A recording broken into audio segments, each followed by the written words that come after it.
Infinix note 30 pro গত মে মাসে বাংলাদেশের বাজারে ২৭,৯৯৯ টাকায় লঞ্চ হয়েছিল অফিসিয়ালি, যা ছিল ৮ জিবি এবং ২৫৬ জিবি ভেরিয়েন্টে। কম প্রাইসে ভালো মানের কনফিগারেশনের চিন্তা করলে সবার আগে মাথায় আসে ইনফিনিক্সের কথা। এ বাজেটে ফোনটিতে কিছু ব্যতিক্রম ফিচার প্রদান করেছে ইনফিনিক্স, যা অন্যান্য কোম্পানির ফ্ল্যাগশিপ ফোনগুলোতে পাওয়া প্রায় অসম্ভব। মিড রেঞ্জের বাজেটে ফোনটিতে সর্বপ্রথম যে ফিচারটি চোখে পড়ার মতো ছিল তা হলো ওয়্যারলেস চার্জিং সিস্টেম। হ্যাঁ, আপনি ঠিকই শুনেছেন, এই প্রথম ২৮,০০০ টাকা বাজেটের মধ্যে ইনফিনিক্স নিয়ে এসেছে ১৫ ওয়াটের ওয়্যারলেস চার্জিং সিস্টেম, যা খুবই চমৎকার এবং অ্যাডভান্স ফিচার। ফোনটি ওয়্যারলেস চার্জার দিয়ে চার্জ হতে সময় লাগবে ২ ঘন্টা থেকে ২.৫ ঘন্টার মতো। চার্জিং সেক্টর নিয়ে ইনফিনিক্স বেশ সতর্ক ছিল ফোনটিতে। আমরা তো এক ফোন থেকে অন্য ফোনে ডাটা ট্রান্সফার করতে পারি, কিন্তু আপনি কি কখনো এক ফোন থেকে অন্য ফোনে চার্জ ট্রান্সফার করেছেন? বেশিরভাগ ক্ষেত্রে উত্তরটা না। ইনফিনিক্স নোট 30 প্রো ফোনটি দিয়ে চার্জ শেয়ার করতে পারবেন অন্যান্য যে কোনো ফোনে। ওয়্যারলেস চার্জ সাপোর্ট করে এমন ফোনে ওয়্যারলেস ট্রান্সফার এবং অন্যান্য যে কোনো ফোনে ইউএসবি কেবল দিয়ে চার্জ ট্রান্সফার করা যাবে। এছাড়া থাকছে বাইপাস চার্জিং সিস্টেম।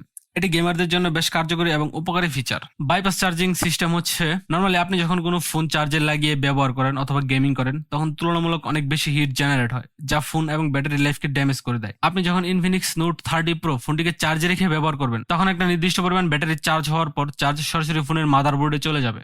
তখন ফোনের ব্যাটারি আর চার্জ নেবে না। এর ফলে চার্জে লাগিয়ে গেম খেলার সময় কোনো প্রকার হিটিং ইস্যু হবে না, ব্যাটারি কোনো প্রকার ক্ষতি হবে না। ইনফিনিক্স নোট 30 প্রোতে আপনি এই সুবিধাটি পেয়ে যাচ্ছেন। ওয়্যার চার্জিং হিসেবে ফোনটির সাথে থাকবে 68 ওয়াটের একটি পাওয়ারফুল চার্জার, যা দিয়ে ফোনটি চার্জ করতে সময় লাগবে ৬০ থেকে ৬৫ মিনিট। পিডি 3.0 সাপোর্টেড সর্বোচ্চ ৪৫ ওয়াটের থার্ড পার্টির যে কোনো চার্জার দিয়ে ফোনটিকে চার্জ করতে পারবেন কোনো সমস্যা ছাড়াও। এছাড়া চার্জিং সেকশনে আরো অন্যান্য সুবিধা রয়েছে। তো এই ছিল ফোনটির ব্যাটারি নিয়ে যত কথা। এবার আসি ফোনটির ডিসপ্লে সেকশন নিয়ে। ইনফিনিক্স ফোনটিতে ব্যবহার করেছে ১০৮০x২৪০০ পিক্সেলের একটি অ্যামোলেড ডিসপ্লে, যার পিক্সেল ডেন্সিটি হচ্ছে ৩৯৫ পিপিআই। সর্বোচ্চ ১২০ হার্টজ রিফ্রেশ রেটের সাথে রয়েছে ৯০০ নিটসের পিক ব্রাইটনেস, যার কারণে ফোনটি সূর্যের আলোতে ব্যবহার করতে কোনো প্রকার সমস্যা হবে না। ডিসপ্লের কালার অ্যাকুরেসি ছিল যথেষ্ট ভালো। বাকি ৮-১০টা ফোনের মতোই ছিল এর ডিসপ্লে কোয়ালিটি। ফোনটিতে ইনফিনিক্স তাদের নিজস্ব ইউআই XOS 13 ব্যবহার করেছে, যা হলো অ্যান্ড্রয়েড 13 বেসড। প্রসেসর হিসেবে থাকছে মিডিয়াটেক MT8781 Helio G99, যা 6 ন্যানোমিটার বেসড একটি প্রসেসর। সবকিছুই ঠিক ছিল, শুধুমাত্র প্রসেসরটি যদি 12 ন্যানোমিটার বেসড হতো সব দিক থেকে বেস্ট হতো ফোনটা। অক্টা-কোরের প্রসেসরটিতে 2টি কোর 2.2 GHz এর আর বাকি 6টি কোর হলো 2 GHz এর। ওভারঅল পারফরমেন্স ছিল বেশ প্রশংসনীয়। র্যাম ম্যানেজমেন্ট ছিল বেশ ভালো। ব্যাকগ্রাউন্ডে অনেকগুলো অ্যাপ অন রেখে খুব সহজেই ব্যবহার করা যাচ্ছিল ফোনটিকে। PUBG mobile smooth plus ultra সেটিংসে 60 থেকে 65 এর আশেপাশে FPS পেয়েছি। ফ্রেম ড্রপ লক্ষ্য করিনি একটু, তবে হাই সেটিংসে ফ্রেম ড্রপ ছিল।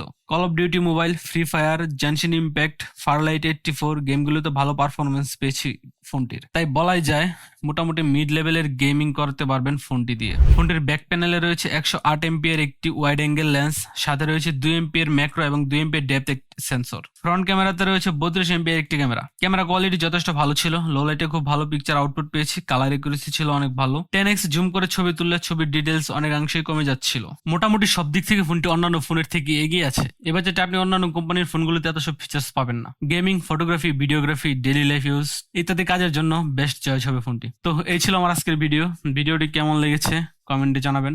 ভালো লাগলে একটি লাইক তো অবশ্যই পেতে পারি। ফোন সম্পর্কে আরো কিছু জানার থাকলে অবশ্যই কমেন্টে জানাবেন। ধন্যবাদ সবাই।